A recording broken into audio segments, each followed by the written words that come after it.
need a high-end designer or a lot of money to get a luxe look. Be your own interior designer.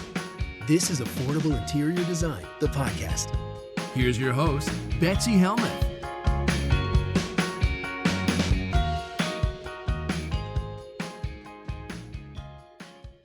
My next question comes from Aaron.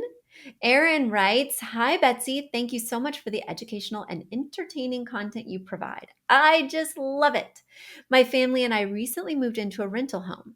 Like you, we wanted to take advantage of the hot real estate market. I have furnished and styled my rental with 100% of existing pieces from my former home, which incidentally was a much larger Mediterranean-style home that we purchased and furnished in 2003. Since I bought everything before I quote unquote met you, I'm wondering if you could help me quote unquote Betsy-fy my home retroactively. I think I have a fairly consistent color palette, although I don't think it fits into the 60-30-10 formula. I did my best accessorizing with what I have, but what ideas could you share with me? Ways I could change the decor to make the home look better. I'm willing to spend a little bit as we may be here 2 to 3 years, but in an ideal world, I wouldn't buy anything. Also, what would you say my 2-word phrase is?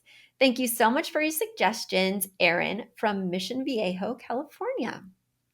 Erin, thank you for writing and thank you for sharing your pictures with me. They are very helpful.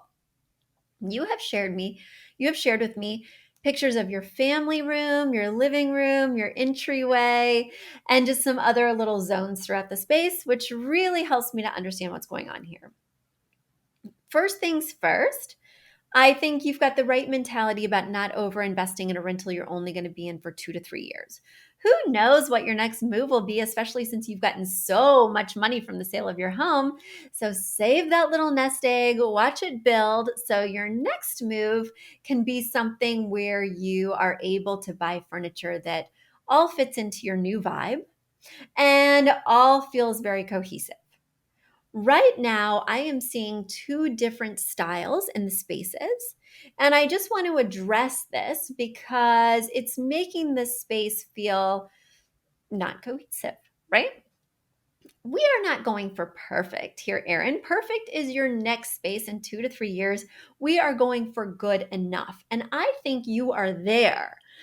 Your family room and your living room, I would both call, in terms of style, contemporary. You have clean lined pieces. They are geometric shapes. There's not a lot of ornate detailing. Everything looks like it's available right now. That is contemporary design of the moment. You have a big leather sectional in sort of this camel color. You have a coordinating ottoman with a tray on top.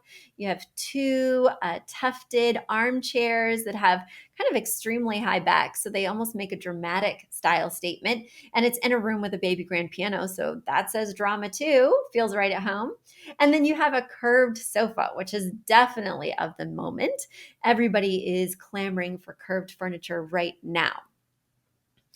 In the entryway and the console in the family room starts to move us in a different direction. Those pieces are not even transitional, which is a combination of contemporary and traditional. Those 2 pieces, the entryway console and the family room console, are downright traditional. They're heavily carved, they're very ornate, they look like they came from a different time and era. They're kind of this mahogany type wood tone. They are just taking me to a totally different place. Does it feel cohesive with the other items going on? No. Does it need to for 2 to 3 years? I don't know. I love the idea that you've put contemporary pieces above those traditional pieces. So above the family room console that has legs and carvings, the mahogany, blah, blah, blah, blah, blah. You put a very contemporary piece of abstract art that's bringing out the reds and greens and blues that you're finding in the carpet in the family room and those reds from the pillows on the leather sofa. I think you've done a good job of tying in the color scheme, and I think you could easily pull a 60-30-10 using the inspiration piece as the rug that's in the space, which is primarily red with all those different colors I just mentioned. or this beautiful abstract art piece, which has, no less than 10 colors that you could easily pull to create that color palette. I think you're on the right track. It's just about incorporating a few more things with those specific colors so that you've made a clear statement. Right now, your 60 appears to be the red. And I'm not sure what the 30 and 10 is, but you could add that in with secondary pillows, a throw blanket that has color, any number of ways, right? A colorful end table, a chunky basket that's been painted. There's lots of different ways to go. In terms of the entryway console, it's a 3-drawer chest. Again, very ornate, very traditional, but over the top, you've put, I would call it a transitional mirror. It's a circular mirror that has a carved frame that's black, and the carving is somewhat geometric. Do I love that the mirror and the art piece above each console are potentially wider than the consoles themselves? Not really. That's not the proportion I'm going for. Typically, I love a piece above, an art piece or a mirror or a wall hanging, to be 50 to 75% of the length of the furniture piece it's above. That goes for sofas, headboards, credenzas, buffets, in your situation, consoles. So having it be 90 to 120% of the length of the console is not working for me visually. But again, we're making this good enough. We're not making it perfect. When I'm guiding clients in your position who really don't want to spend more, who are willing to spend a little bit more, but maybe not much, it's all about just shaking things up that you already have. For instance, above your curved sofa, you have a relatively small piece of art, it appears, that again is relatively, I mean, I have a very distant view, but is relatively transitional in its subject matter and its framing. Maybe we hang that abstract piece that's quite large above the sofa instead and move that landscape that feels much more traditional above the console. I'm not sure, right? Because I can't see the whole lay of the land. And I do love the idea that you're kind of mixing. Because you're mixing, you may want to create a style word that encourages the mix, like whimsical or eclectic. Right now, there's not enough going on for me to truly label it eclectic, but I think the feeling word could certainly be whimsical. And the style word could be contemporary, and maybe just choose to ignore those two traditional pieces. It really is up to you. It really is a matter of you looking in your crystal ball and saying, where's my style going?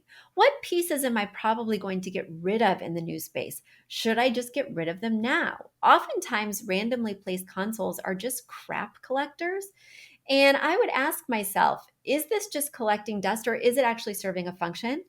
And if it's just collecting dust, am I going to be more traditional in my new space? If the answer is no, I'm going to sell this on Facebook Marketplace. I'm going to put it on my Buy Nothing page on Facebook. I'm going to lose this piece. We don't want to fill a space just to fill it, especially if it's causing a problem for the design of the room. All right, Erin, that's my 2 cents. My day-to-day job is making things better, not perfect. It's really where I live. And right now I'm having the same conundrum. I'm trying to decide, because my new house is going to have totally different metal finishes. And because it's much more ornate and carved and visually dated than my current house, I want to go in a more transitional direction, which is not my typical MO. Typically, I'm like a mid-century modern kind of gal. I'm trying to decide what compromises I'm willing to make. I'm trying to decide what pieces I'm open to reusing that will potentially, impact my vision. But when I'm moving to a larger house, I don't want to start from scratch. That would be ridiculous. Well, I mean, I do want to start from scratch. I'm not gonna start from scratch because that would be financially irresponsible.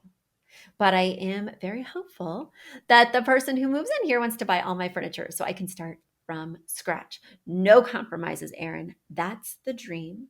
We'll see how it manifests. A big thank you to Aton and the Embassy, who wrote our theme song. A shout out to Catherine Heller, who owns the podcast shop and is our editor extraordinaire. We also want to thank Ginny Sunasan and her team at the Savvy Podcast Agency for their help with our social, our YouTube channel, and so much more. We also want to thank Uploft, which is our parent company who supports this podcast. And lastly, we owe a huge debt of gratitude to you. Thank you so much for tuning in and for all your support.